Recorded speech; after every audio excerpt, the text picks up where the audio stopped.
terkait dengan soal pretestnya, mungkin Kak jauh dari TM, Kak nggak sesuai atau ada jawaban yang salah atau nggak ada jawabannya, mungkin silakan aku beri waktu dulu sampai 11.30. Mungkin ada yang ingin menyampaikan terkait dengan soal pretestnya, saya persilakan.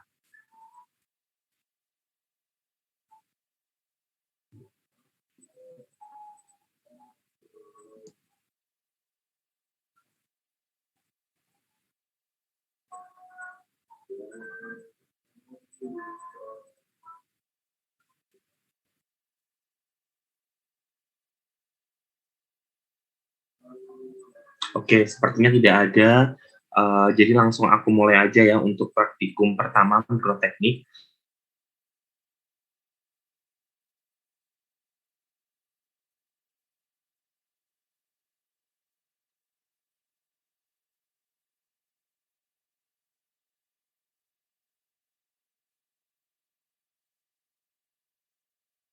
Di Google Classroom kan ya, mungkin supaya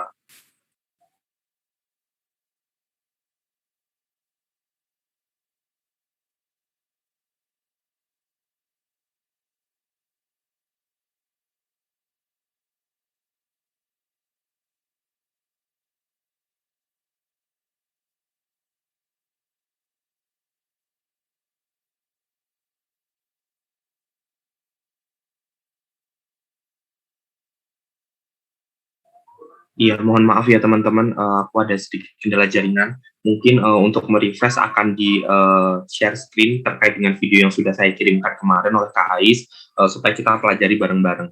Oke, setelah itu akan ada sedikit penyampaian terkait dengan tiket masuk yang sudah teman-teman kirimkan, dan nanti dilanjutkan dengan diskusi. Mungkin kepada Kak Ais saya persilakan.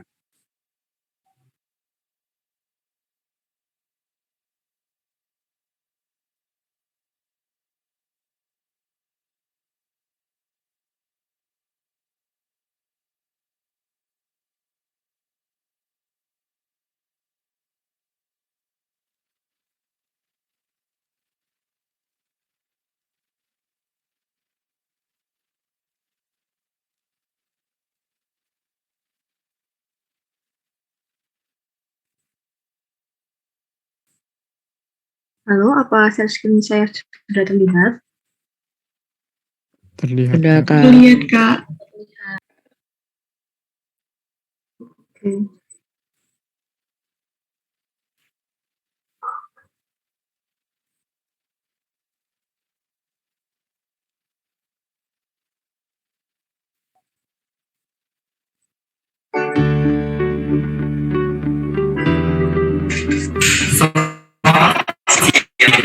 Assalamualaikum warahmatullahi wabarakatuh. Berikut kami merupakan asisten mikroteknik 2021 dan bahan dalam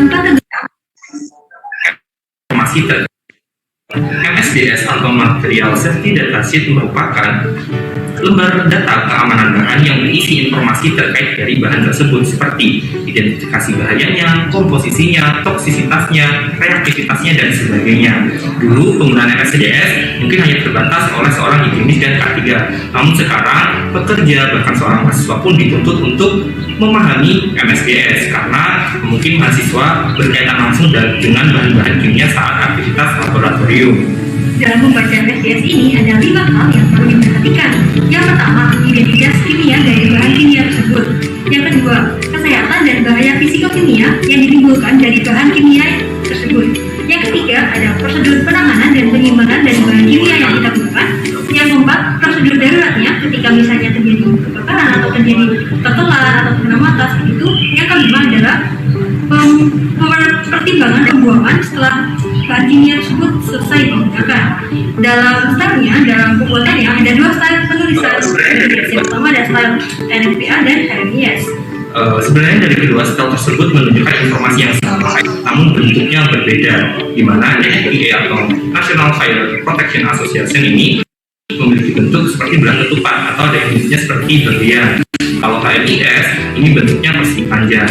Dari kedua stel tersebut ada dua hal yang harus teman-teman perhatikan. Yang pertama terkait dengan warna, yang kedua terkait dengan angka, di mana angka dan warna menunjukkan tingkat bahaya masing-masing. Yang pertama, di sini ada botol etanol. Di botol etanol ini ada beberapa informasi mengenai bahan etanol. Yang pertama, di sini ada nama bahan kimianya, ada rumus kimianya, ada berat molekul, kemudian ada expiry date-nya. Jadi kita bisa melihat di sini. Kemudian ada komposisinya, ada apa lagi nih? Di sini ada beberapa informasi-informasi yang bisa kita perhatikan dalam penggunaan bahan-bahan ini. Kemudian di sini ada simbol NFPA di pojok kiri, ya bisa terlihat ya.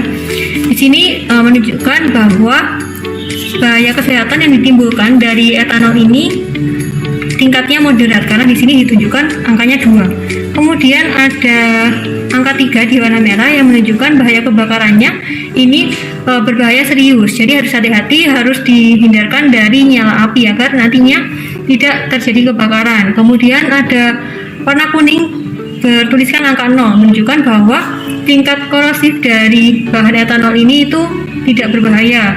Kemudian untuk warna putihnya di sini tidak ada apa-apanya, berarti tidak ada bahaya khusus yang ditimbulkan dari etanol ini. Kemudian di sini juga ada beberapa piktogram. Yang pertama ada gambar api ini yang menunjukkan tingkat potensi kebakaran. Kemudian ada tanda seru, piktogram tanda seru, ini artinya berarti bersifat iritan. Jadi ketika etanol ini terkena tangan, ini bisa menyebabkan iritasi.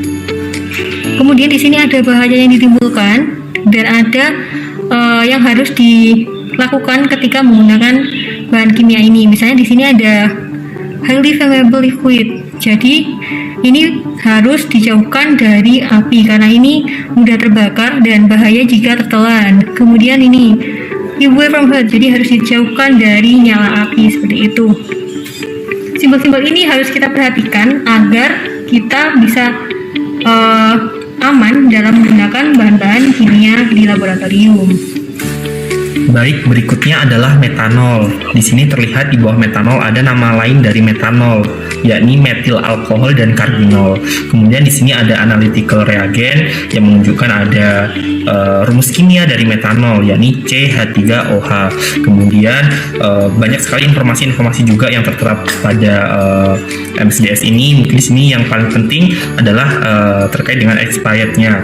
Jadi sebelum digunakan kita harus cross check terlebih dahulu apakah suatu bahan kimia tersebut sudah expired atau belum, sehingga nanti kita aman dalam menggunakannya. Kemudian di sini ada spesifikasi dari metanol secara detail. Mungkin di sini teman-teman bisa melihat sendiri dari sekian persen untuk komposisi dari metanol. Kemudian di sini ada piktogram. Yang pertama adalah flammable, yang artinya metanol ini mudah terbakar. Kemudian di sini ada logo tengkorak yang menunjukkan bahwasanya metanol ini bersifat toksik atau beracun. Kemudian di sini juga ada logo atau piktogram yang menunjukkan bahwa metanol ini berbahaya bagi kesehatan. Dan di sini mungkin di bawah ini juga ada informasi-informasi tambahan terkait dengan penggunaan metanol, seperti dijauhkan dari api dan sebagainya. Bagaimana cara penggunaannya juga dijelaskan, harus menggunakan sarung tangan, jas lab dan sebagainya. Kemudian di sini ada logo NFPA. Yang pertama adalah yang berwarna putih atau terkait dengan perlindungan diri dan bahaya khususnya tidak ada. Kemudian di sini warna biru yang menunjukkan bahaya bagi kesehatan, ditunjukkan angka 1 yang artinya berbahaya sedikit. Kemudian di sini yang warna merah menunjukkan angka 3 yang menunjukkan bahwasannya ini tingkat kebakarannya yakni parah. Kemudian di sini ada untuk reaktivitas yang ditunjukkan warna 0 yang artinya berbahaya minimal. Nah, baik, berikutnya bahan yang ketiga adalah silen.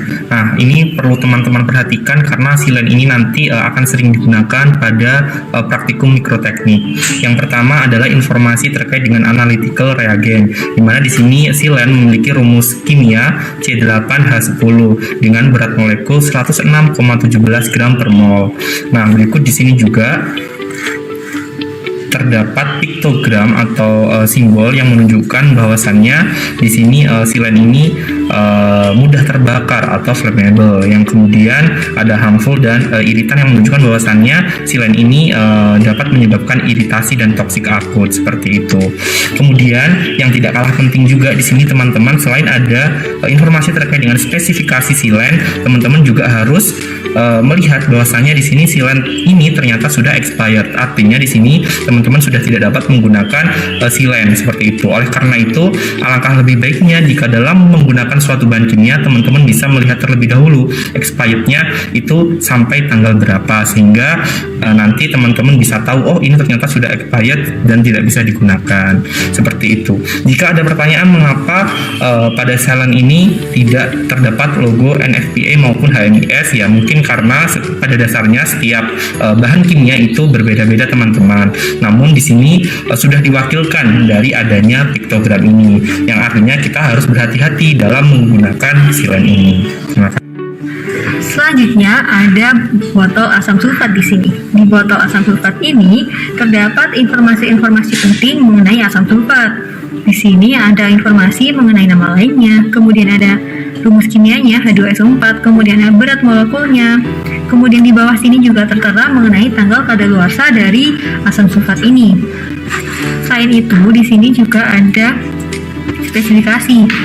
Ya, di sini ada appearance-nya. Jadi ini menunjukkan bahwa bentuknya itu bagaimana sih, seperti itu.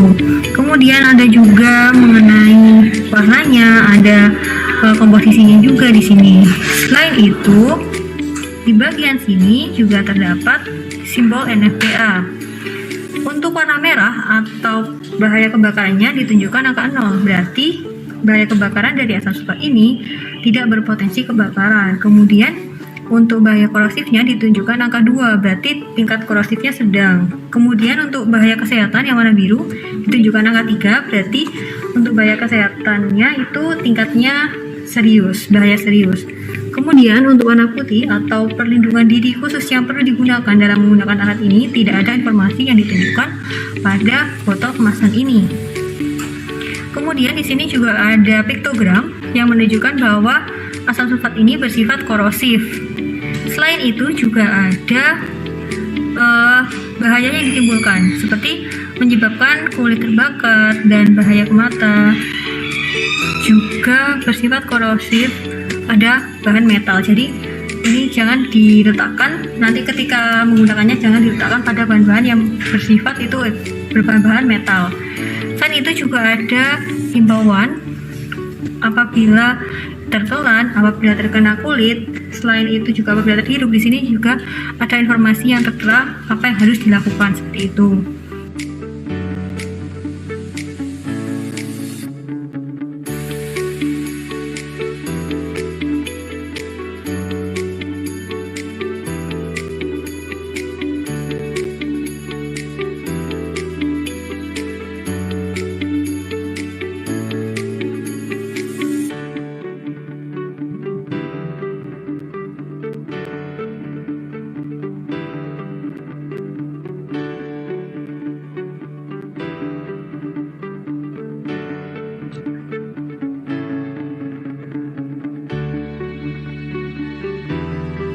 Baik, cukup sekian praktikum pada hari ini. Terdapat 4 bahan yang sudah kami jelaskan. Dan untuk 2 bahan yang lain, amonium hidroksida serta asam asetat, teman-teman cari sendiri ya.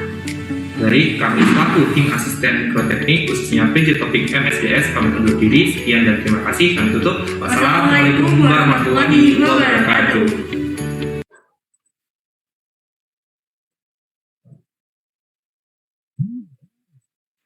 Oke, sebelumnya terima kasih ya teman-teman, dan mohon maaf apabila memang ada kendala dalam share screen video. Tapi harapannya aku yakin teman-teman juga sebelum diputar video ini tadi, teman-teman aku yakin juga udah menonton videonya, karena videonya udah aku kirimkan H-1 seperti itu. Jadi masih banyak waktu untuk melihat videonya. Nah, berdasarkan video tadi terdapat 6 bahan yang kami gunakan. Namun 2 bahan belum kami jelaskan karena memang itu PR buat teman-teman supaya menjadi bahan diskusi untuk praktikum pada hari ini. Nah, mungkin sebelum aku tunjuk atau teman-teman mengajukan diri untuk menjelaskan dua bahan tersebut, nanti aku berikan kesempatan masing-masing satu orang untuk menjelaskan masing-masing satu bahan. Nah, mungkin sebelum ke situ terlebih dahulu, aku mau memberikan pengantar bahwasanya topik MSDS ini merupakan apa ya, topik yang bisa dibilang paling mudah, tapi ini yang paling penting karena dasar dari segala topik untuk kedepannya itu MSDS. Karena di praktikum mikroteknik itu banyak sekali menggunakan bahan-bahan kimia, banyak banyak sekali nanti. Jadi sebelum kita menggunakan bahan kimia tersebut, kita harus tahu dulu apa MSDS, informasi terkait bahan tersebut, seperti yang sudah saya jelaskan dalam video, identifikasi bahayanya, penanganannya, kayak gitu. Jadi teman-teman diharapkan membaca terlebih dahulu sebelum menggunakan bahan kimia tersebut. Nah, mungkin dulu penggunaan MSDS ini cukup terbatas, namun sekarang semua pihak bahkan mahasiswa itu dituntut untuk paham, mengerti, tahu bagaimana cara membaca MSDS karena kita khususnya mahasiswa biologi itu tidak lepas dari aktivitas laboratorium. Banyak sekali kita juga berhubungan langsung dengan bahan-bahan kimia. Jadi harapannya setelah teman-teman mempelajari MSDS, teman-teman paham dan mengerti terkait dengan bagaimana cara penanganannya, bagaimana cara pembuangannya dari suatu bahan kimia seperti itu. Nah, mungkin aku ingin memberikan pengantar itu aja terkait dengan MSDS. Sebenarnya ini topik yang paling mudah. Untuk topik yang pertama ini teman-teman tidak usah membuat LPS dan nanti di laporan pun teman-teman tidak usah membuat unpros. Jadi khusus untuk topik satu ini memang karena cukup simple. Jadi teman-teman aku berikan kemudahan untuk tidak membuat unpros dan LPS seperti itu. Mungkin ada sebelum ke teman-teman praktikan ada tambahan dari Kak Ais, saya persilakan. Iya, aku mau menambahkan sedikit ya. Mungkin untuk mengenai warna, angka, dan lain-lain, sini saya dan Wahyu tidak menjelaskan ya, karena kalian juga pasti udah paham mengenai hal itu. Mungkin saya ingin menambahkan sedikit bahwa kalau dari HMIS dan NFPA ini kan terdapat sedikit perbedaan dari tingkat bahaya yang ditimbulkan. Misalnya untuk tingkat bahaya 4 di NFPA dan tingkat bahaya 4 di HMIS itu sedikit ada perbedaan. Begitupun untuk tingkat untuk tingkat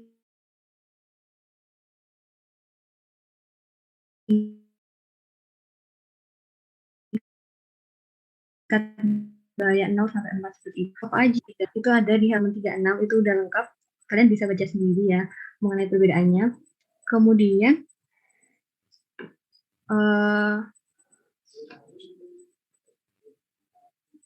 Kemudian langsung saja kita ke tanya jawab ya. Yang pertama saya ingin tanya dulu ke teman-teman, apa sih pentingnya kita mempelajari MSDS ini gitu. Mungkin dari teman-teman bisa menjelaskan sedikit. Oke, ada yang sudah raise hand, Nisa, saya persilakan. Nisa. Iya, Nisa silakan. Apakah suara saya terdengar jelas, Kak, sebelumnya? Iya, terdengar. Oh ya, saya Nisa dari kelas B, izin menjawab, Kak, terkait manfaat dari kita memahami dan membaca dari MSDS itu pertama salah satunya yang umum tuh sebagai tindakan preventif apabila kita menggunakan kemikalia itu biar tidak ada kecelakaan kerja, lalu juga tahu bagaimana cara penggunaannya, lalu penyimpanannya, lalu mungkin saat transportasi ketika memindahkan bahan kemikalia seperti itu sih, Kak, mungkin umumnya dari saya. Terima kasih. Ada satu lagi Kak Ais, mungkin Foni. Iya, Foni silakan. Sekarang Foni. Ya, Kak Foni dari Biologi B izin menambahkan dari jawaban saya tadi, mungkin bisa juga untuk tindakan yang dilakukan saat terjadi kecelakaan penggunaan bahan-bahan kimia seperti itu, Kak. Terima kasih. Ya, terima kasih Nisa sama Foni untuk penyampaian pendapatnya. Jadi benar banget, itu adalah beberapa alasan kenapa kita perlu mempelajari MSDS. Kemudian selain itu juga untuk agar kita mau tahu bagaimana sih penanganannya. Misalnya gini, misalnya ada suatu bahan yang dia itu bakal bereaksi jika diletakkan pada suatu bahan metal misalnya. Itu jadi kita jadi tahu kita harus ditaruh di wadah apa sih misalnya asam sulfat nggak boleh ditaruh di wadah ini soalnya nanti bisa ngelupas kayak gitu. Jadi itu penting banget buat dipelajari. Kemudian MSDS ini tidak hanya ada pada bahan-bahan kimia saja, namun juga ada pada produk-produk di kehidupan sehari-hari yang mengandung bahan kimia. Jadi misalnya kayak Wipol, kayak apalagi kayak Baygon dan lain-lain itu sebenarnya juga ada MSDS-nya. Itu.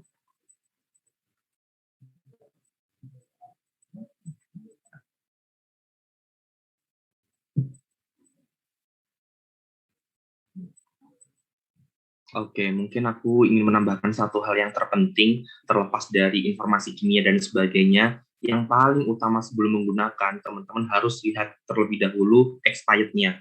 Itu sederhana, tapi sering terlupakan. Seperti yang ada di video, silen, itu yang kami gunakan itu sudah expired, jadi itu tidak boleh digunakan.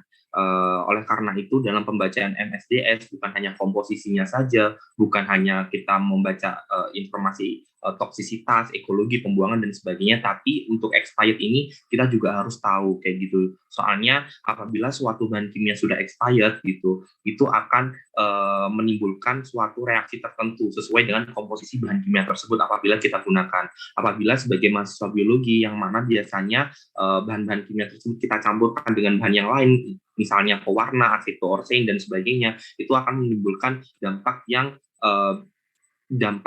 tidak bagus kayak gitu. Tidak bagusnya tergantung dari komposisi bahan kimia tersebut. Jadi teman-teman harus memperhatikan terlebih dahulu untuk expired-nya. Seperti silen yang kemarin itu sudah expired 2017, jadi sudah tidak bisa digunakan.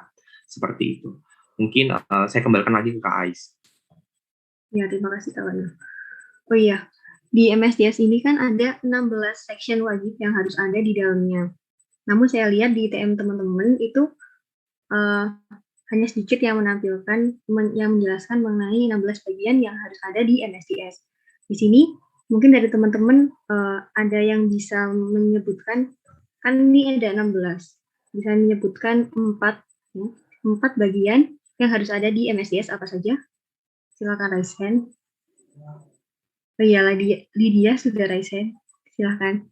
Ya. Nanti yang selanjutnya melengkapi sendiri. Iya, terima kasih Kak.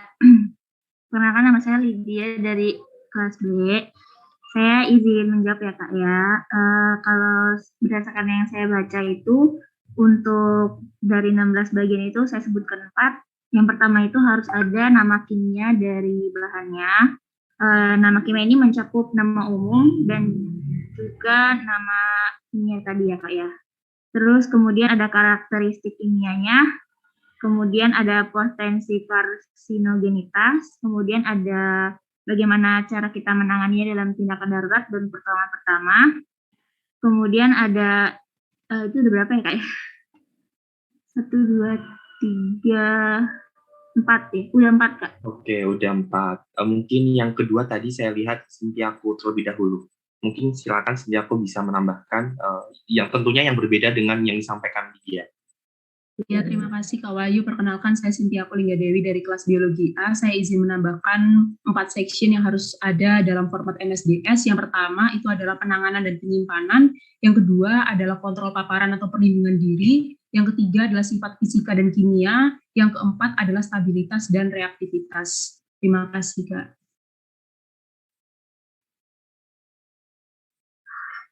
Oke. Mungkin masih ada lagi yang ingin menambahkan apa yang sudah disampaikan Lydia dan Cynthia Lingga Dewi tadi semuanya sudah benar. Mungkin masih ada yang terlewat atau belum disebutkan tadi yang Rasen Stefani terlebih dahulu. Ya Kak, perkenalkan nama saya Stefani dari kelas B. Kalau sisanya itu ada komposisi dan informasi bahan. Terus identifikasi bahaya. Terus ada tindakan penanggulangan kebakaran, sama tindakan terhadap tumpahan dan kebocoran. Itu ada yang terulang nggak ya, Kak? Oke, sudah cukup. Terima kasih, Kak. Oke, sama-sama. Ya, mungkin bisa dilanjut Kais.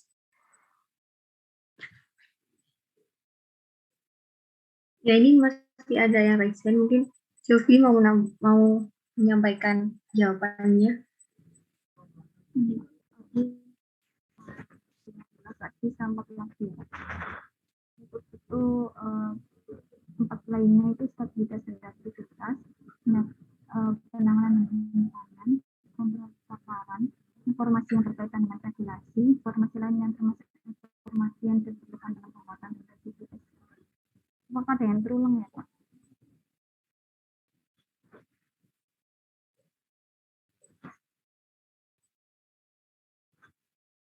Halo? Halo? Suara saya apakah? Maaf, suaranya kecil.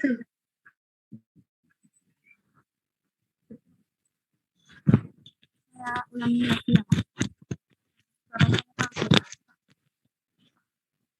Halo? Ya, sudah terdengar.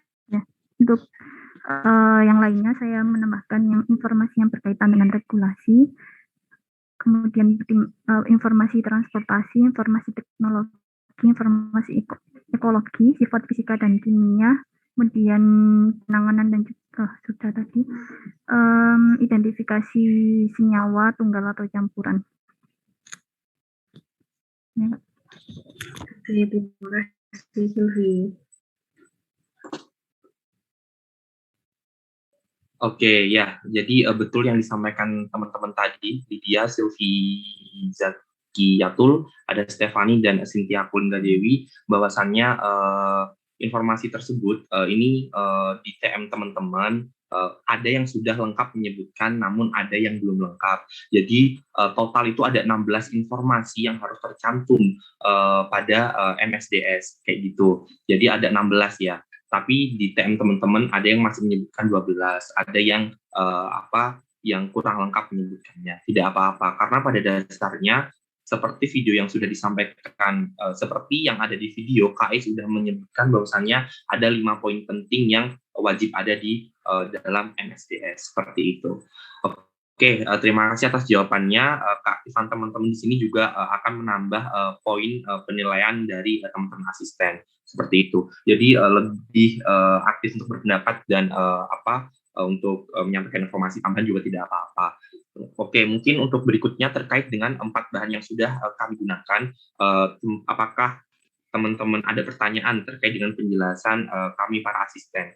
Sebelum di akhir nanti ada penjelasan dari teman-teman praktikan terkait dengan 2 bahan yang belum kami jelaskan. Dari video praktikum saya buka sesi tanya jawab. Silakan apabila teman-teman ada yang ingin ditanyakan. Oke, saya melihat Mahfulisa. Gantian ya teman-teman. Ya Kak, saya Mahfulisa dari kelas A, izin bertanya. Pada video itu dijelaskan untuk apa angka pada NFPA Kak.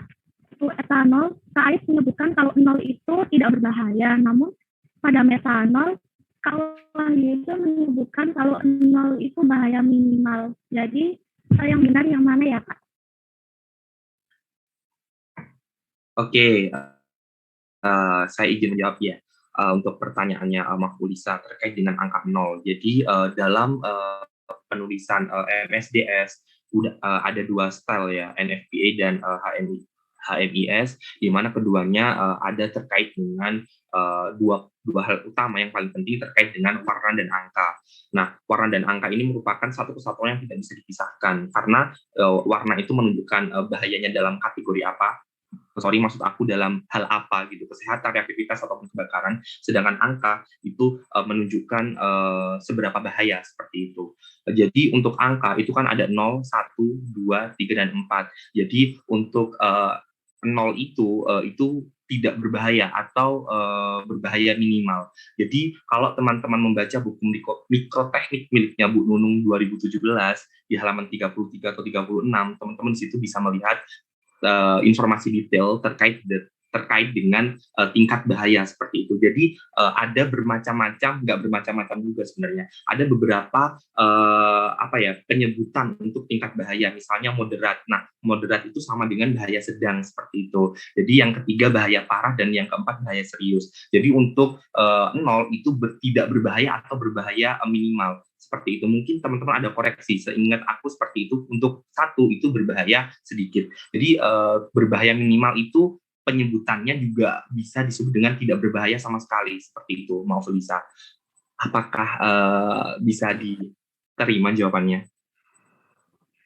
Iya Kak, dapat saya pahami. Terima kasih. Oke, terima kasih kembali. Jadi seperti itu ya teman-teman. Jadi untuk membaca MSDS memang ada beberapa hal yang harus teman-teman perhatikan. Seperti itu. Oke, mungkin ada yang ingin bertanya lagi. Sepertinya tadi saya melihat Novita. Oke, sebelumnya apa suara saya terdengar, Kak? Terdengar jelas.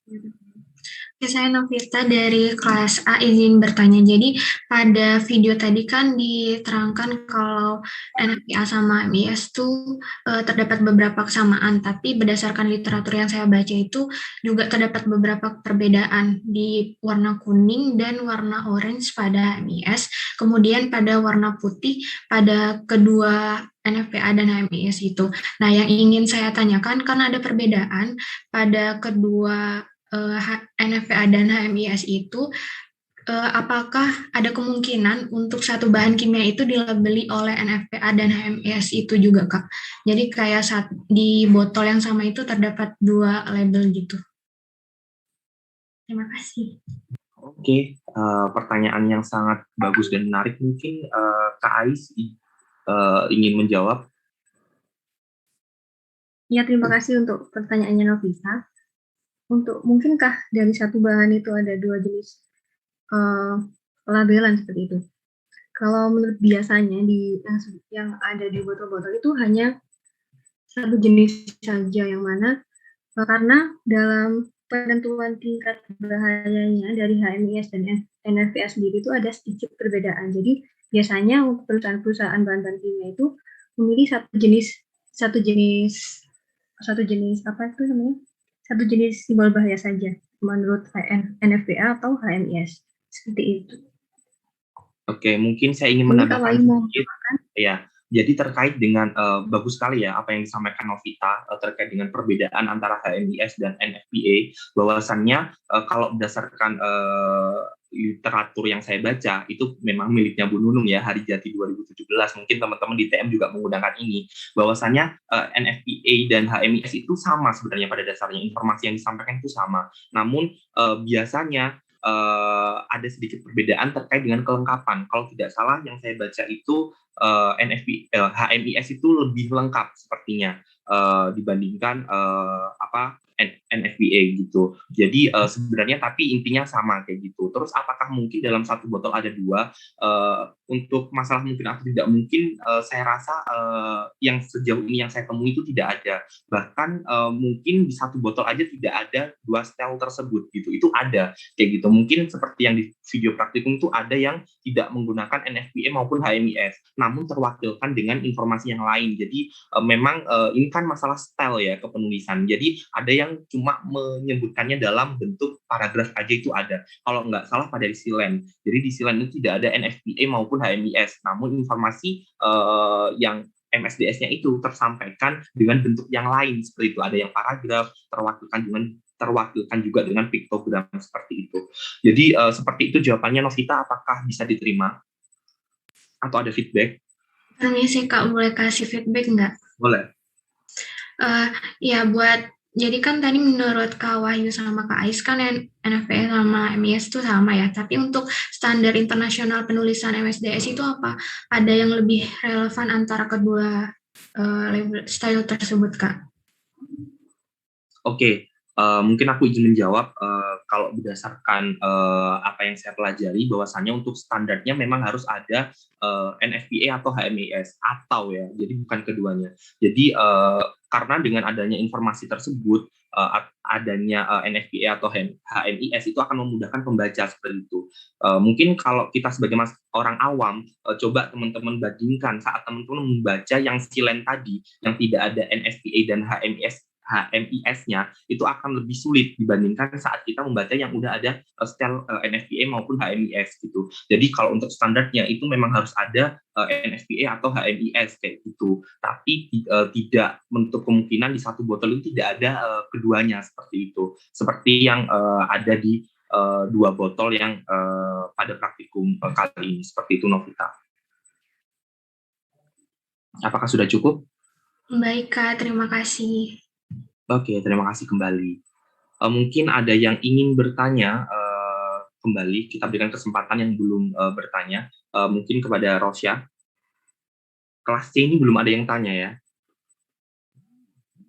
Oke, habis ini Kasturi. Ya, sebelumnya terima kasih Kak atas waktunya. Perkenalkan, nama saya Nurani Rosyada dari kelas A. Izin bertanya soal tadi di video kan di beberapa botol, misalnya etanol, lalu ada metanol, itu yang piktogram. Kan piktogramnya itu tadi kalau nggak salah ada 4 gitu kan. Tapi ada dua piktogram aja yang isinya ada logonya gitu. Sedangkan dua piktogram yang lain itu tulisannya GHS simbol gitu. Terus tadi yang di metanol juga sama, yang di situ cuma tiga simbol, terus sedangkan satunya tuh no GHS simbol. Nah itu apa emang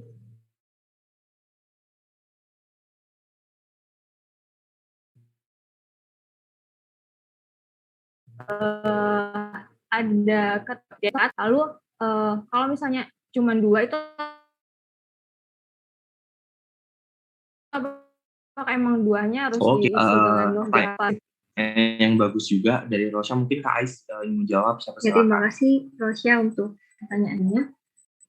Untuk mengenai berapa jumlah maksimal ketentuannya, berapa jumlah piktogram yang harus ditampilkan, untuk saat ini saya sendiri kurang tahu, mungkin Kak Wahyu nanti bisa menambahkan. Jadi kalau setahu saya itu paling banyak itu ada 4. Untuk standarnya itu 4 maksimalnya. Terus kalau misalnya hanya ditampilkan 2 atau 3, berarti dia mempunyai bahayanya ya cuma 2 atau 3 yang digambarkan oleh piktogram yang ditampilkan itu, seperti itu. Kemudian untuk yang no GHS simbol itu berarti ya memang ketentuannya seperti itu. Mungkin Kak Wahyu mau menambahkan? Oke. Jadi pasti dari teman-teman banyak pertanyaan juga terkait dengan loh simbolnya beda, loh letaknya beda, loh yang satu nggak ada NFPA, loh yang satu nggak ada HMIS. Karena memang dalam setiap botol itu berbeda-beda teman-teman. Dan kalau seingat aku yang disampaikan Bu Unung juga di mata kuliah, di perkuliahan, di teori, itu setiap tahun itu pasti ada pembaruan dari satu MSDS kayak gitu, termasuk dari style kepenulisannya dan informasinya gitu, yang pasti yang terbaru seperti itu. Nah untuk untuk piktogram sendiri itu yang saya tahu itu nggak ada batas minimal dan maksimal gitu. Intinya ya bahan A kalau emang ada 4 bahaya ya 4 bahaya dicantumkan kayak gitu, ada 3 ya 3 kayak gitu. Nah kalau untuk tadi ada yang tidak ada piktogramnya, nah itu memang tidak ada. Biasanya di botol itu, di beberapa botol yang terbaru itu ada memang disediakan kayak 4 piktogram kayak gitu, tapi memang informasi bahayanya hanya 2, jadi otomatis yang 2 juga kosong seperti itu. Tapi tidak ada ketentuan minimal harus berapa, maksimal harus berapa kayak gitu. Yang jelas piktogram tersebut intinya menunjukkan dari bahaya bahan tersebut gitu. Kalau ada 3 ya 3, ada 4 ya 4, 2 ya 2, tidak ada ya tidak ada, seperti itu. Kalau untuk masalah tadi yang kosong memang berarti dari 4 yang sudah disediakan hanya 2, misalnya yang 2 kosong berarti tingkat bahaya atau jenis bahayanya memang hanya ada 2, seperti itu. Kalau untuk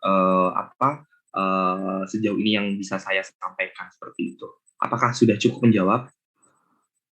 Atau mungkin dari teman-teman ingin menambahkan informasi juga, mungkin berdasarkan literatur yang teman-teman baca juga boleh.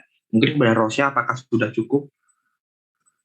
Ya, Kak, mungkin izin memastikan ya, berarti tetap dikembalikan juga ke instansi atau apa pabrik pembuat bahan kimianya, seperti apa konsepnya, seperti apa pakai mau pakai NFPA atau pakai HMBS, itu juga mungkin dikembalikan lagi ke perusahaannya, begitu ya Kak berarti? Betul sekali. Ya, sudah bisa dipahami Kak, terima kasih. Oke, mungkin berikutnya kepada Kasturi Amalia dari kelas C, saya persilakan. Ya Kak, apakah suara saya masuk? Iya, masuk. Perkenalkan, nama saya Kasturi Amalia dari kelas C, izin bertanya.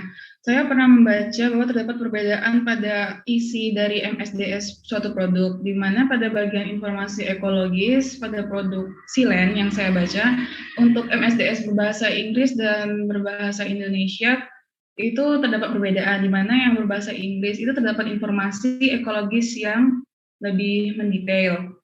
Yang ingin saya tanyakan adalah apakah hal ini dapat berpengaruh dalam pembacaan MSDS, serta apakah MSDS lebih baik menggunakan referensi berbahasa Inggris? Terima kasih sebelumnya. Oke, pertanyaan yang bagus juga dari Kasturi Amalia. Mungkin Kak Ais ingin menjawab terlebih dahulu. Ya, terima kasih Kasturi atas pertanyaannya.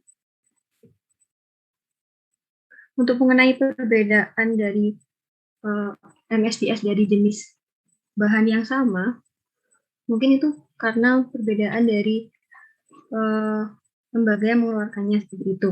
Kemudian untuk tadi antara bahasa Inggris dan bahasa Indonesia, lebih baik pakai yang mana? Menurut saya sebaiknya kalian bisa memilih yang bahasa Inggris ya, karena biasanya yang bahasa Inggris itu dari pabriknya secara langsung. Tapi kalau yang Indonesia itu biasanya ditranslitkan seperti itu. Ya, mungkin Kak Wahyu menambahkan. Oke, mungkin ada teman-teman asistenannya yang ingin menambahkan, mungkin kepada Kak Aryan, saya persilakan. Iya, aku izin masuk. Mungkin aku sedikit menambahkan terkait hal ini. Jadi balik lagi ke style penulisan mengenai MSDS. Jadi untuk setiap negara itu juga terkadang terdapat perbedaan untuk penulisan MSDS-nya.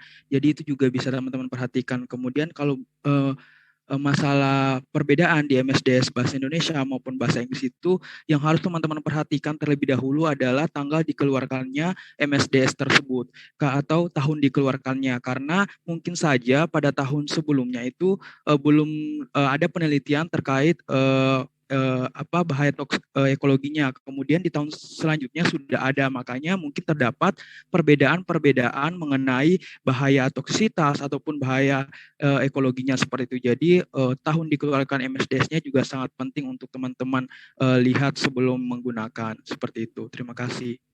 Oke, saya rasa apa yang sudah disampaikan Kak Aren sangat jelas. Yang perlu digarisbawahi adalah MSDN setiap tahunnya itu pasti ada perubahan kayak gitu. Ada kebaruan itu, diperbarui terus gitu. Jadi terkait dengan informasi-informasi tersebut bisa saja tentunya berbeda gitu. Mungkin seperti yang sudah disampaikan Kak Aryan, dari tahun itu kita bisa melihat kayak gitu. Biasanya semakin ke sini itu informasi-informasi yang disampaikan itu lebih detail seperti itu. Mungkin apakah sudah cukup menjawab ya? Kasturi? Iya Kak, sudah cukup menjawab. Terima kasih atas jawabannya. Oke, terima kasih. Saya lihat dari tadi juga Miss Selvai sudah raise hand. Mungkin saya persilakan. Iya Kak, terima kasih atas kesempatannya. Saya Michelle dari kelas C, izin bertanya Kak. Saya ada 2 pertanyaan. Itu yang pertama adalah mungkin untuk bertanya tentang format MSDS-nya ini, untuk misalnya pada saat lab mikroteknik itu ada bahan-bahan kimia itu, apakah MSDS-nya itu memang tertempel pada botol tersebut atau memang dalam bentuk lembaran yang mungkin bisa sering diamati di internet seperti itu. Itu yang pertama Kak, itu saya penasaran. Kemudian yang kedua, apakah MSDS ini berarti diterbitkan oleh si produsen. Jadi ketika kita nanti misalnya membuat larutan stok atau mengencerkan, berarti kita tidak perlu lagi mencantumkan atau membuat label piktogram semacam itu di tempat botol kita menyimpan larutan stok yang kita buat. Apakah betul seperti itu? Terima kasih. Oke, mungkin coba diulangi lagi pertanyaan keduanya.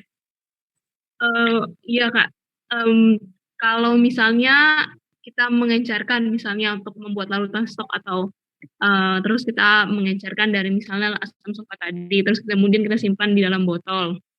Kemudian itu apakah kita perlu mencantumkan MSDS juga misalnya ada potensi bahaya apa-apa saja atau cukup diberi label namanya aja dan disimpan dalam lab seperti itu Kak?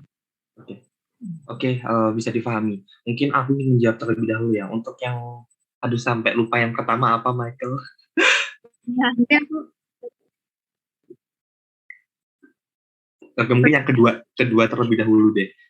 Yang untuk yang kedua, apakah kita ada kewajiban untuk menulis MSDS-nya apabila saat kita mengencerkan, kita taruh di botol? Kalau yang biasanya di lab sih tidak ada ya.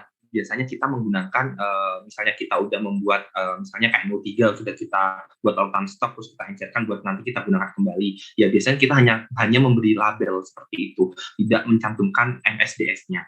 Dan menurut saya pribadi pun tidak ada kewajiban kita untuk mencantumkan MSDS dari misal larutan stok yang sudah kita buat seperti itu. Apalagi kalau kalau aktivitas lab itu biasanya kan memang sudah sudah dikhususkan, misalnya kalau untuk pengenceran dan sebagainya kan sudah ada prosedurnya sendiri juga. Biasanya botol-botol yang digunakan pun tidak sama dengan botol utama dari bahan tersebut gitu. Kalau teman-teman amati yang ada di studio praktikum kan memang besar-besar sekali untuk botolnya seperti itu. Jadi memang memungkinkan untuk dicantumkan MSDS seperti itu untuk jawaban saya yang kedua.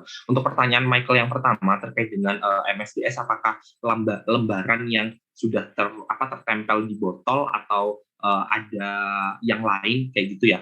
Kalau di lab balik lagi ya, sebenarnya dasarnya saya juga tidak tahu saat barang itu datang emang itu kita kelupas sendiri, kita tempelkan sendiri atau seperti apa, tapi pada dasarnya di semua lab yang ada di biologi khususnya itu informasi MSDS itu udah menempel pada botol tersebut kayak gitu. Dan ini menurut saya pribadi juga akan memberikan kemudahan kita sebagai pengguna bahan-bahan tersebut saat kita ingin menggunakan bahan tersebut gitu. Kalau mungkin diletakkan di tempat terpisah yang tidak menempel pada botol, itu justru akan memberikan kesusahan bagi kita kan. Kita cari dulu, aduh ini bahan apa ya kayak gitu. Baru kita cari lembarannya kayak gitu. Itu menurut saya justru akan menyulitkan seperti itu. Tetapi saat misalnya kita membeli HCl dengan dengan satu botol yang besar itu, apakah di dalam situ ada lembaran juga? Nah itu saya juga yang kurang tahu seperti itu. Tetapi yang jelas saat kita pesan HCl, informasi MSDS sudah menempel pada botol. Mungkin kalau informasi yang lain terkait dengan bahan tersebut yang tidak menempel pada botol, itu yang saya kurang tahu. Mungkin Kak Aisyah bisa menambahkan. Ya, saya ingin menambahkan. Jadi yang memproduksi atau mengeluarkan dari MSDS ini adalah produsen dari bahan kimia tersebut. Kemudian MSDS itu ada 3.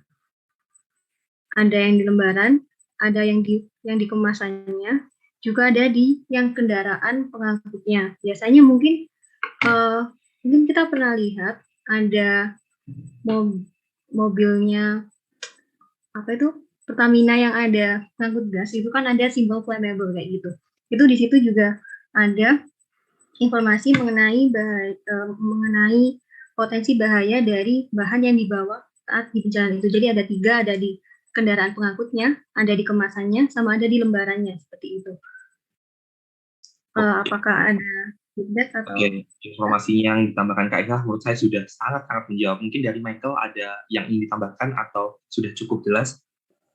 Kak, terima kasih Kak Wahyu dan Kak Ais atas penjelasannya. Oke, sama-sama. Oke, mungkin Nur Aini. Iya. Ya, halo Kak, apakah suara saya terdengar? Terdengar jelas.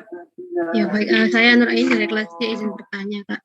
Tadi itu pada praktikum kan untuk yang ini, silen itu kan expirednya udah lama ya Kak ya? Kalau nggak salah itu tahun 2017. Nah itu pertimbangannya kenapa tidak dibuang begitu? Kenapa masih disimpan dalam laboratorium? Apa sih? Oke, pertanyaan yang bagus dan sulit kami jawab ya. Mungkin yang berikutnya dari Wanda, habis ini kita jawab bareng. Silakan. Baik, terima kasih atas kesempatannya. Saya Wanda dari kelas B, izin bertanya Kak. Untuk MSDS sendiri kan sebenarnya ada 16 section gitu ya Kak. Namun yang saya lihat tadi itu informasi yang ada di labelnya itu tidak lengkap gitu Kak. Apakah informasi lain yang sebenarnya harus ada itu tidak penting atau tidak terlalu penting untuk disampaikan pada larutan tersebut begitu Kak. Terima kasih.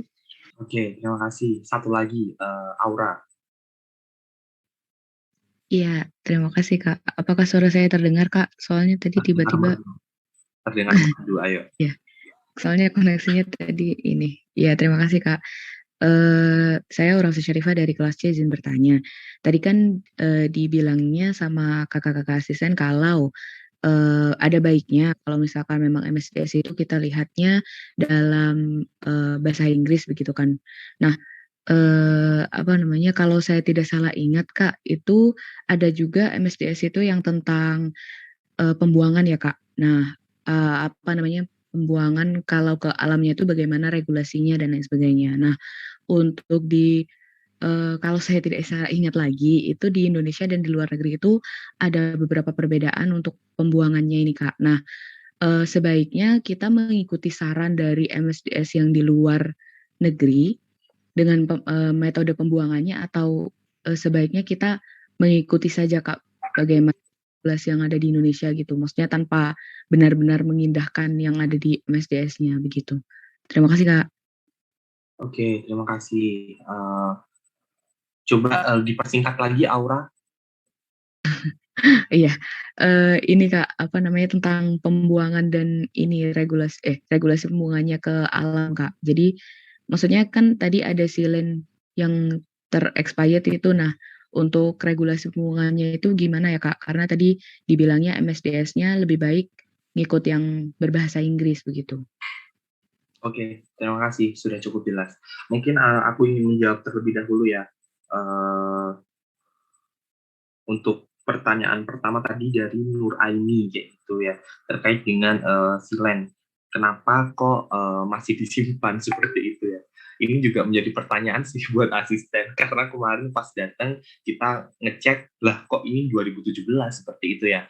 Jadi sebenarnya yang bisa saya jawab kenapa kok bahan kimia khususnya silen itu tidak dibuang, yang karena mungkin oleh laboran diberikan kesempatan untuk kita mempelajari dari komposisi kimia silen tersebut kayak gitu. Mungkin kalau ada tujuan lain dari laboran saya juga kurang paham. Tapi dengan adanya botol silen yang sudah expired, mungkin kita juga bisa mempelajari terkait dengan informasi-informasi kimianya dan sebagainya sebelum nanti kita benar-benar menggunakan silen yang sesungguhnya dalam tanda petik yang tidak expired seperti itu. Tapi kalau untuk pertimbangan kenapa masih disimpan yang jelas itu mungkin dari laboran yang lebih tahu seperti itu. Atau mungkin teman-teman asisten ingin menambahkan.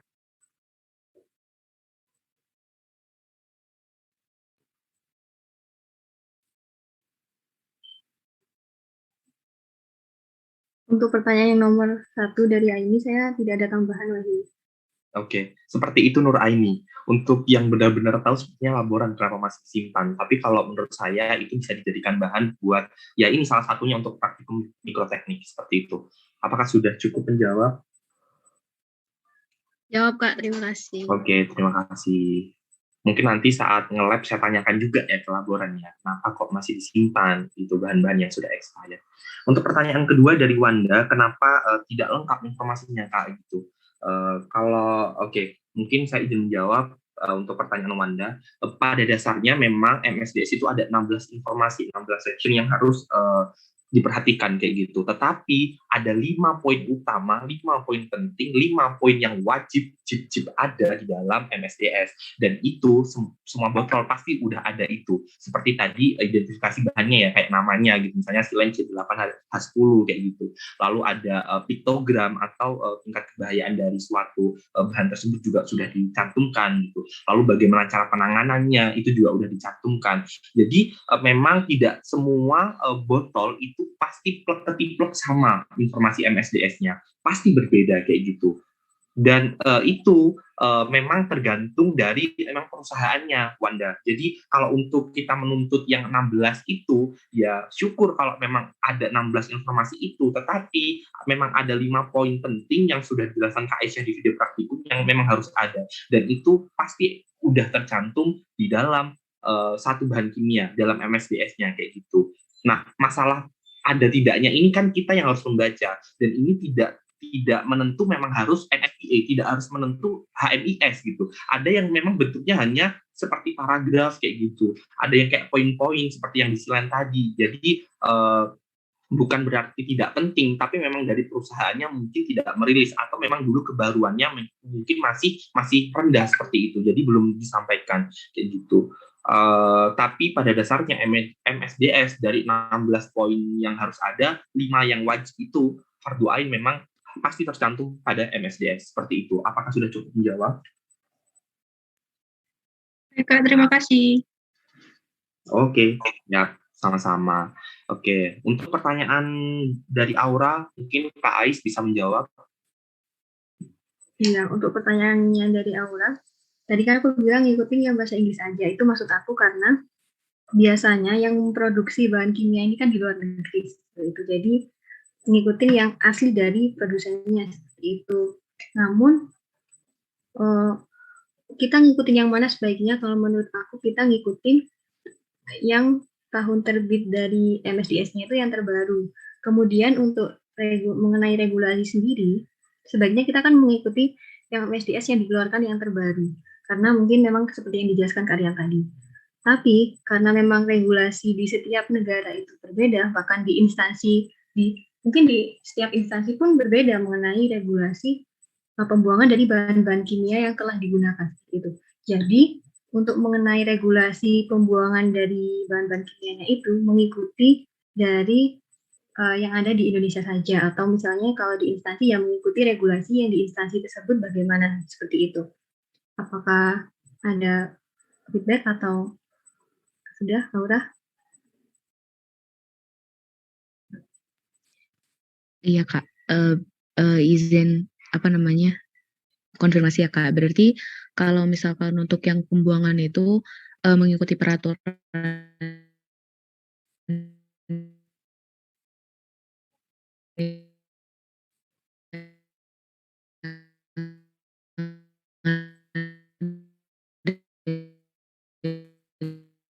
di lokal. Oke, di aku putus-putus suara Aura ya. Apakah di teman-teman iya juga putus-putus? Silakan mengangguk. Oke, mengangguk beneran. Oh iya. Ya, oke. Iya, Jadi patah-patah ternyata. aku sudah menangkap pertanyaannya Aura. Ya, jadi betul seperti itu. Konfirmasi yang kamu sampaikan betul. Jadi pada dasarnya setiap perusahaan pun juga pasti ada SOP dalam apa ya? SOP ya terkait dengan pekerjaan gitu ya, misalnya aku kerja di Pertamina kayak gitu, pasti juga ada SOP-nya gitu, termasuk dari pembuangan penanganannya itu juga mengikuti prosedur yang sudah ditetapkan oleh instansi ataupun perusahaan di mana tempat bahan kimia tersebut diproduksi ataupun tempat kita berinteraksi langsung dengan bahan kimia tersebut seperti itu. Jadi betul apa yang kamu sampaikan kayak gitu. Oke, mungkin terakhir yang ingin bertanya, aku beri dua kesempatan untuk Diah tadi ya, sepertinya sudah menunggu. Diah Aulia. Iya, permisi Kak. Saya Diah Aulia dari kelas Biologi A, izin bertanya. Di video tadi kan sudah dijelaskan kalau silen itu sudah expire ya Kak, berarti kan sudah tidak bisa digunakan lagi. Apakah metode atau aturan pembuangan bahan yang sudah expire itu akan sama dengan bahan yang sudah digunakan? Atau ada metode khusus untuk pembuangan bahan yang sudah expired? Terima kasih, Kak. Oke, terima kasih. Dua orang lagi deh, Aisyah sama Zur ya. Monggo Zur dulu deh. Ya Kak, makasih atas kesempatannya. Saya Zur dari kelas A, izin bertanya Kak. Kan menurut literatur yang telah saya baca itu umumnya MSDS ini diletakkan di daerah yang udah dijangkau dan berada di dekat bahan kimia yang digunakan. Nah, yang ingin saya tanyakan Kak, apakah pada setiap laboratorium itu terdapat kriteria penempatan informasi MSDS ini Kak? Dan apakah ada minimal atau maksimal penempelan informasi MSDS ini Kak? Terima kasih. Oke, terima kasih Zur. Terakhir Aisyah. Setelah ini silakan teman-teman yang ingin menyampaikan dua bahan yang belum dijelaskan oleh asisten di praktikum, saya beri kesempatan ya. Ini poinnya gede banget yang mau menjelaskan terkait dengan dua bahan yang belum kami jelaskan. Oke, yang mau menjelaskan biar nggak duluan nanti bisa chat di grup aja mulai sekarang. Saya ini ingin menyampaikan ini kayak gitu, biar aku nggak kayak terkesan aplikasi atau gimana, karena aku juga nggak tahu yang raise duluan siapa. Monggo Aisyah. Baik Kak, terima kasih atas kesempatannya. Saya Aisyah Fajriati dari kelas B, izin bertanya mengenai, jadi saya izin memastikan aja sih Kak sebenarnya. Nah, mengenai piktogram itu kan kayak simbol-simbol tentang bahan kimia seperti NaOH, amonium sulfat, terus amonium hidroksida seperti itu.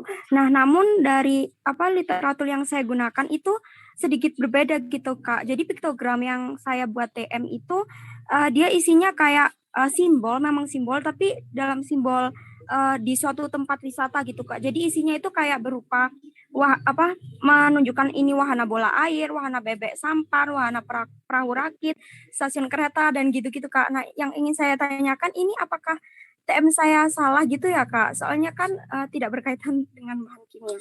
Terima kasih Kak. Oke, terima kasih atas pertanyaannya Aisyah. Kebetulan aku juga baca TM kamu kemarin. Banyak gambar ya di situ ya TM kamu ya. Oke.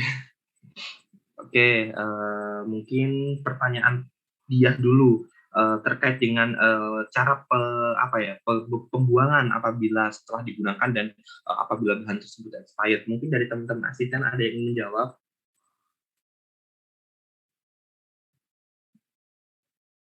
Mungkin Aryan ingin menjawab pertanyaan pertama. Saya persilakan.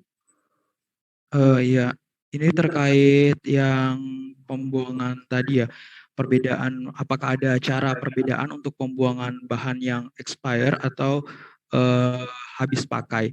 Jadi kalau sepemahaman saya itu tidak ada, karena secara detail itu metode pembuangan dari suatu bahan kimia itu memang sudah tertera jelas di setiap MSDS, setiap bahannya gitu. Yang membedakan adalah teman-teman itu harus paham gitu bahan kimianya apakah bersifat karsinogenik, toksisitas atau dan sebagainya gitu. Jadi setiap sifatnya itu akan berpengaruh. Misal kayak ekologi, dalam ekologi tidak bisa dibuang langsung di tanah ataupun di air, itu juga teman-teman harus perhatikan. Ini berhubungan juga dengan pertanyaan Wanda tadi gitu. Kenapa sih nggak dibuang Kak botolnya padahal udah expire gitu.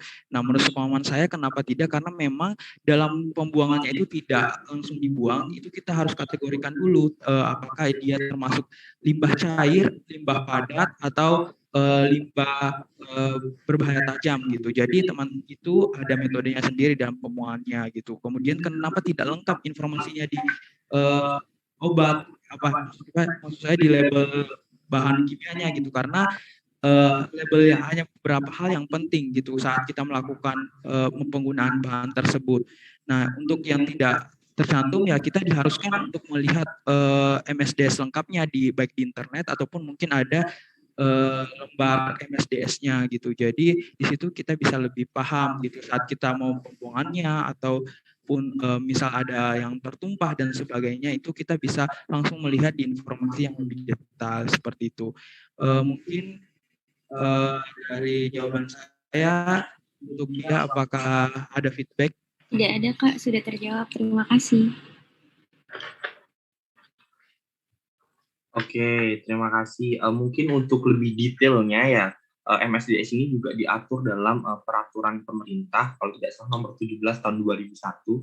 Jadi teman-teman detail di situ juga ada terkait dengan MSDS. Dan ini juga menjawab pertanyaan dari Zur, bahwasannya dalam lokasi penempelan MSDS dalam suatu instansi ataupun perusahaan itu udah ada SOP-nya. Dan yang saya ketahui dan pernah dijelaskan oleh Bu Nunung, apabila di perusahaan misalnya, informasi MSDS itu harus dicetak dalam bentuk banner dan benar-benar terpampang jelas, semua orang bisa melihat saat di tempat di tempat penggunaan bahan tersebut kayak gitu. Gimana sih diksi aku? Intinya, pokoknya penggunaan MSDS atau informasi-informasi bahaya dari suatu bahan itu memang harus terpampang jelas dalam dalam penggunaannya seperti itu Zur. Jadi memang ada apa ya, SOP-nya gitu dalam penggunaan atau peletakan MSDS kayak gitu. Khususnya yang aku tahu itu saat SOP keselamatan kerja, MSDS itu juga harus dicetak khusus dan besar sehingga terlihat jelas oleh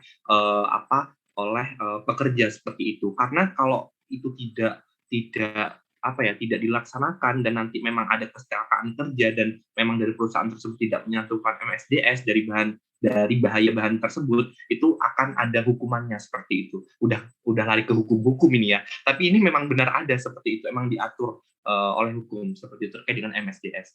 Seperti itu, Zur. Mungkin nanti lengkapnya bisa membaca peraturan pemerintah ya. Apakah bisa diterima jawaban aku? Ya, baik Kak, mudah diterima. Terima kasih Kak. Oke. Tapi kalau untuk informasi dasar yang pada bahan-bahan kimia yang kita gunakan ya, intinya terlihat jelas pada botol seperti itu, tidak rusak, tidak luntur, dan sebagainya. Pertanyaan ketiga tadi dari Aisyah ya, terkait dengan piktogram. Aku kemarin juga membaca TM kamu, dan aku juga bingung sebenarnya piktogram yang kamu masukkan di TM ini piktogram apa, kayak gitu ya. Soalnya itu ada kayak apa, rakit-rakit, bebek, sampah, apa sih, kayak emang udah keluar konteks sih itu. Jadi mungkin nanti bisa diperbaiki ya Aisyah, karena itu tidak tepat, tidak sesuai dengan topik kali ini gitu. Mungkin itu tepat untuk prosedur yang memang kamu tulis gitu, tapi untuk praktikum MSDS dan tanda bahaya kimia itu sudah sangat menyeleweng jauh kayak gitu. Aku juga kemarin membaca ini gambar apa gitu, tapi yang aku baca di 2.1 dan 2.4-nya itu sudah benar, cuma piktogramnya aja yang kurang tepat seperti itu. Baik Kak Aryan, terima kasih banyak Kak. Nanti aku ganti nama ya. Oke, Kak Wahyu. Oke, nggak apa-apa. Tenang, nggak di minus kok. Yang penting di laporannya betul. Oke, sudah cukup sepertinya untuk sesi tanya-jawab kita pada hari ini untuk topik MSDS. Aku harap teman-teman bisa benar-benar memahami MSDS. Mungkin aku sedikit menyimpulkan, MSDS atau Material Safety Data Sheet ini merupakan lembar informasi yang berisi informasi itu tadi ya, ada 16 informasi dan yang wajib ada 5 yang tergantung pada bahan kimia yang nanti akan kita gunakan. Ya gitu. Jadi harapannya teman-teman bisa membaca MSDS terlebih dahulu sebelum teman-teman menggunakan bahan kimia tersebut. Lalu untuk style kepenulisan tadi sudah teman-teman juga buat di TM, ada 2 style kepenulisan, NFPA dan HMIS, ada yang seperti berlian, ada yang persegi panjang. Mungkin tadi yang sempat tidak tersinggung itu yang masalah warna putih terkait dengan perlindungan diri atau bahaya khusus. Jadi tidak semua MSDS itu ya ada untuk warna putihnya kayak gitu ya. Biasanya sih untuk beberapa bahan kimia ya ada gitu kalau emang ada bahaya khususnya, tapi rata-rata yang sudah kita sampaikan di video itu memang tidak ada. Tapi untuk yang masalah warna kuning, reaktivitas, merah kebakaran, biru kesehatan, dan angka itu pasti ada. Seperti itu. Dan untuk setiap botol yang perlu teman-teman garis bawahi, tidak semuanya ada NFPA maupun HMIS, tetapi semua botol bahan kimia itu pasti ada informasi 5 yang wajib yang sudah disampaikan tadi. Seperti itu. Jadi mungkin cukup sekian ya untuk pembahasan materi praktikum. Ada 2 bahan yang belum kami jelaskan. Silakan buat teman-teman yang ingin menjelaskan terkait dengan 2 bahan tersebut, bahayanya seperti apa, piktogramnya ada apa aja, mungkin teman-teman bisa menyampaikan.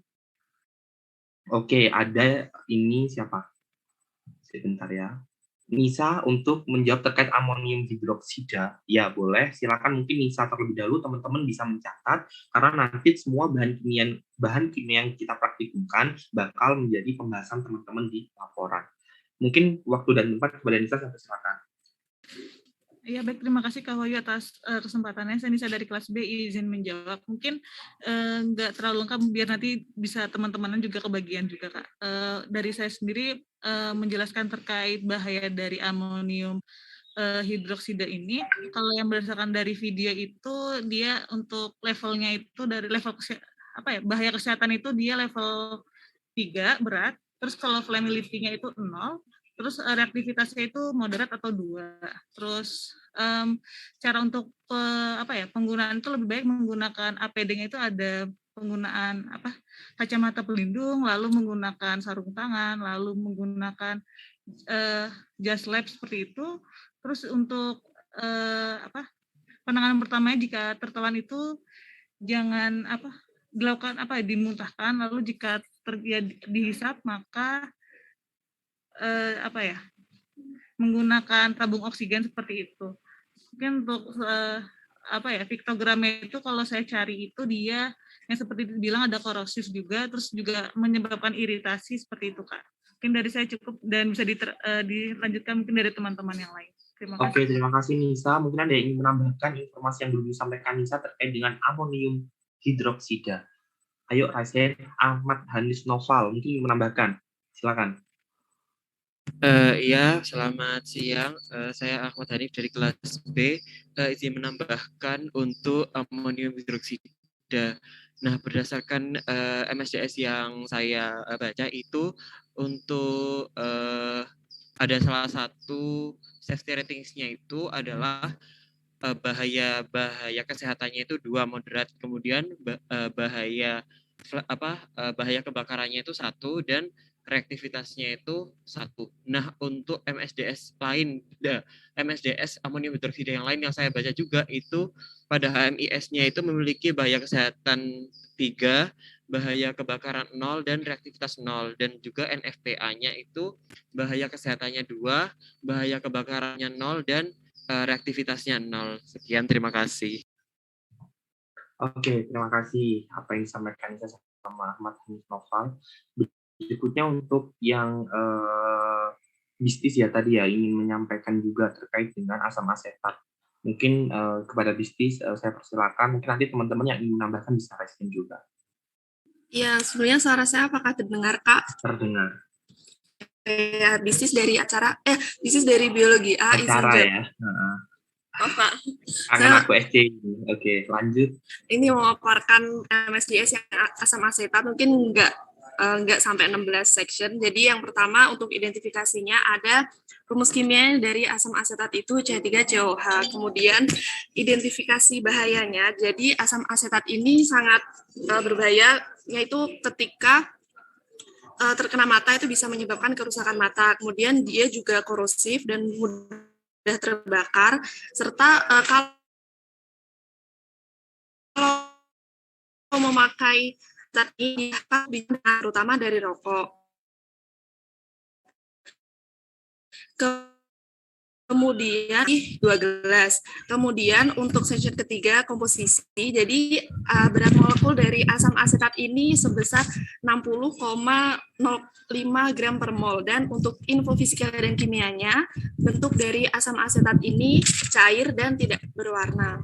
Dan untuk model kimianya yang dari MSDS yang saya temukan pakai style yang NFPA. Jadi kebakarannya itu angkanya 2, yang artinya bahaya moderat, dan reaktivitasnya 0, bahaya minimal, dan kesehatannya itu 3, bahaya serius, dan untuk perlakuan khususnya tidak ada. Mungkin cukup sekian, Kak, dari saya. Mohon maaf bila ada kesalahan. Terima kasih.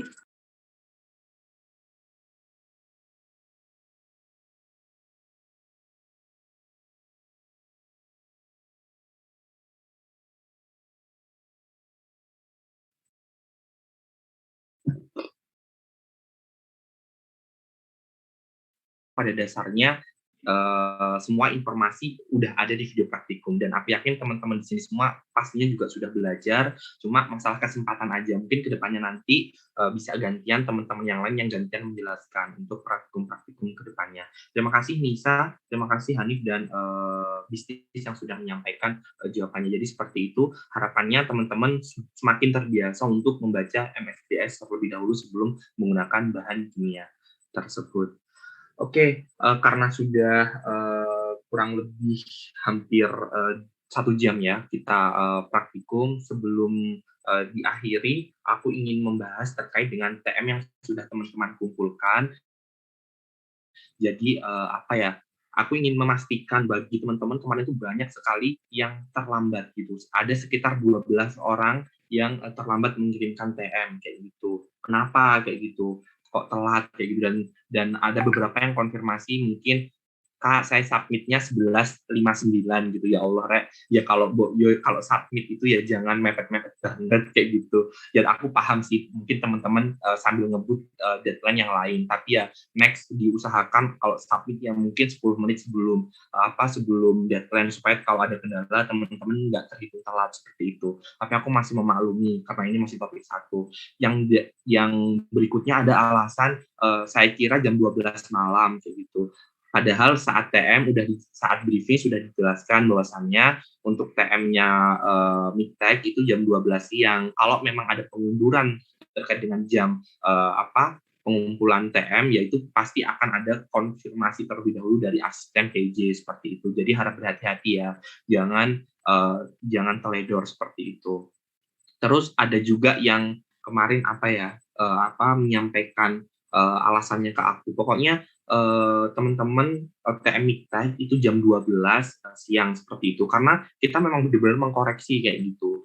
Jadi teman-teman harus memperhatikan kayak gitu. Jangan sampai telat-telat lagi kayak gitu. Untuk mungkin karena ini PJ-nya aku, jadi masih aku maklumi, masih aku maafkan. Tapi untuk yang kedepannya nanti kan sama teman-teman PJ asisten yang lain kan teman-teman nggak tahu gimana gitu. Jadi intinya kalau bisa udah selesai ya segera disubmit kayak gitu. Oh ya, ada yang alasan yang katanya udah selesai dari kemarin tapi telat karena salah lihat jam. Nah ini kan harus hati-hati. Sayang kalau teman-teman udah ngerjain jauh-jauh hari terus disubmitnya malah telat seperti itu. Mungkin ada tambahan dari Kak Aisyah.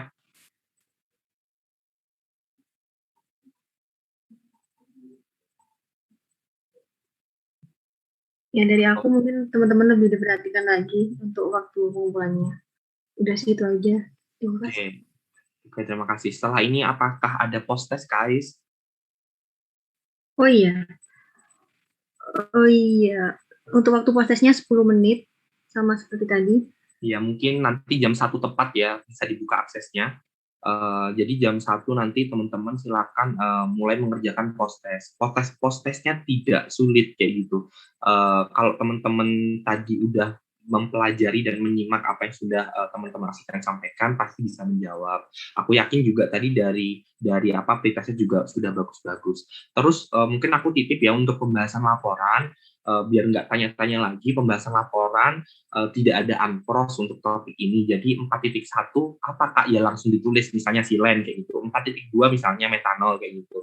Nanti di belakang tanya Kak adakah urutannya? Nggak ada urutannya. Yang penting semua bahan tersampaikan di 4.1 dan seterusnya. Jadi ada 6 bahan yang kita gunakan. Jadi itu semua jadiin pembahasan di bab 4 ya seperti itu.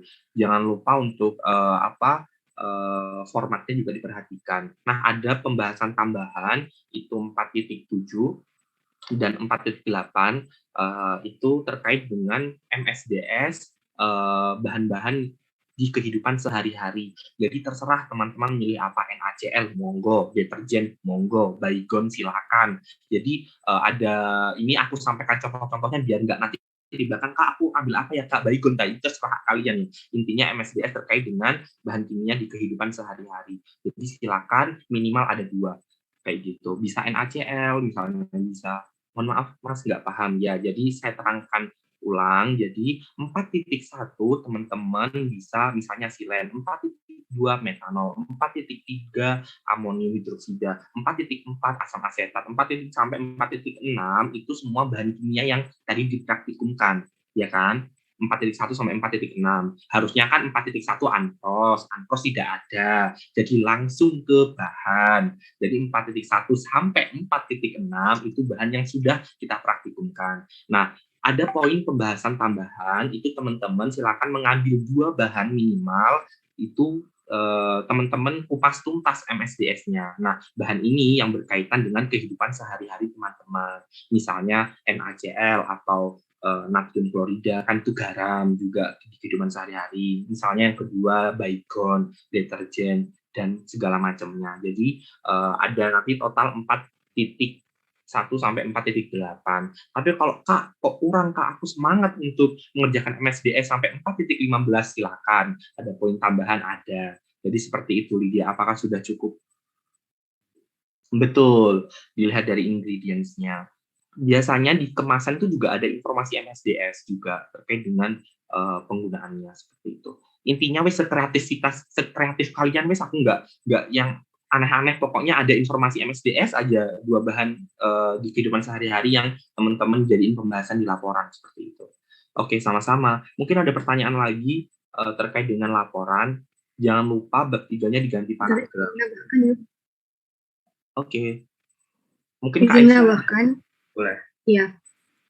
Itu Lydia, kalau mau cari MSDS dari bahan-bahan itu mungkin langsung ditulis aja, misalnya MSDS Wipol, MSDS Baygon, itu langsung ada kok, kayak gitu. Terima kasih. Oke, terima kasih. Oke.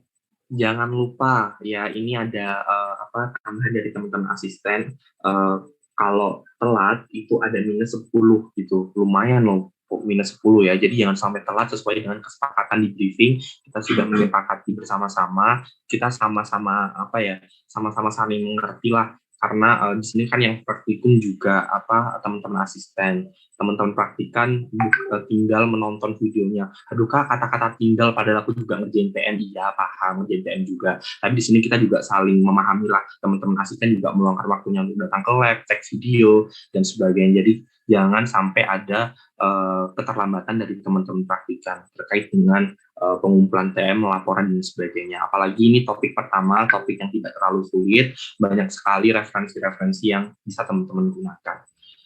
Oke, mungkin ada pertanyaan lagi terkait dengan TM, laporan, dan sebagainya sebelum nanti ada penjelasan untuk titipan TM kedua. Atau sudah cukup? Sudah cukup ya? Oke. Oh ya, ini terlewat di TM kalian itu banyak yang tidak mencantumkan pentingnya praktikum, pentingnya topik MSDS ini dilakukan, ya banyak yang terlewat ya. Mungkin nanti bisa ditambahkan, karena itu akan kami koreksi kembali. Jadi bagi yang merasa mungkin TM-nya tadi salah, atau ada yang tidak tepat, atau ada yang belum disampaikan di situ, bisa dilengkapi sehingga nanti di laporan bisa menunjang nilai teman-teman seperti itu. Oke, mungkin dari aku cukup, atau ada tambahan lagi dari Kak Ais? Sepertinya dari Kak Ais juga sudah cukup. Monggo buat teman-teman, oh iya, pengumpulan laporan H+5 ya, ingat H+5, jangan sampai lupa. Kenapa Kasturi kok sepertinya shock? Mau minta undur ya? Ini belum ya, oke. Mas Are baru topik 1 udah minta undur, jangan dulu lah ya. Oke, mungkin H+5 untuk pengumpulan laporan, untuk link pengumpulannya nanti akan disampaikan di Google Classroom. Semangat buat teman-teman, nilai maksimal laporan 85, plus 15-nya ya dari keaktifan teman-teman saat praktikum. Yang on-cam juga udah aku screenshotin, udah 100 lebih aku screenshotin tadi. Itu akan juga menambahkan poin keaktifan buat kalian. Oke, mungkin buat PJ topik 2, silakan ingin menyampaikan titipan TM-nya.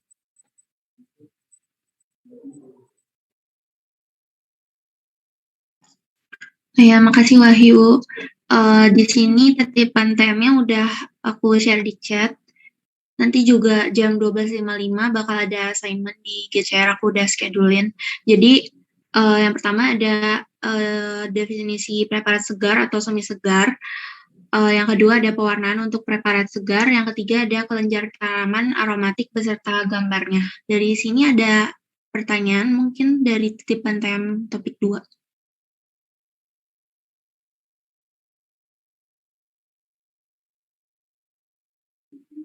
Oke, mungkin aku ingin bertanya Kak Inan, mewakilkan praktikan. Pewarnaan itu maksudnya pewarna yang digunakan, Kak?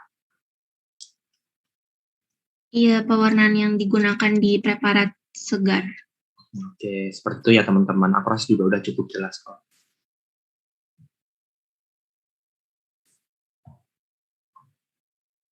Oke, karena itu juga udah ada tulisan keterangan plus gambar, berarti wajib pakai gambar ya. Kalau kemarin kan aku alangkah lebih baiknya disertai gambar, tapi beberapa praktikan juga banyak yang tidak mencantumkan gambar.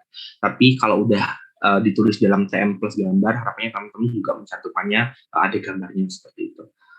Oke, mungkin apakah ada pertanyaan untuk titipan TM topik 2? PJ-nya ada Kak Inan sama Kak Aryan Samin. Oh, Kak, sama Kak Nina, ada 3 ya untuk PJ-nya. Ada Kak Nina, Kak Aryan, sama Kak Kinan. Oke, sepertinya sudah cukup untuk titipan TM-nya seperti ini. Harapannya jangan sampai ada yang telat lagi seperti itu. Apakah sekarang sudah 13.00?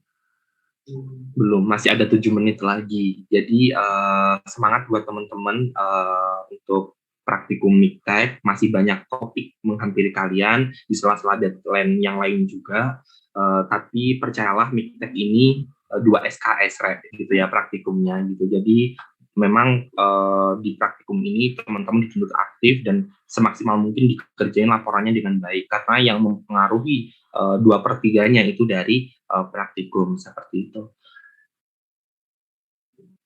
Ternyata 7 menit lama. Monggo Rek yang ingin ada pertanyaan lagi, silakan, saya persilahkan sebelum ditutup.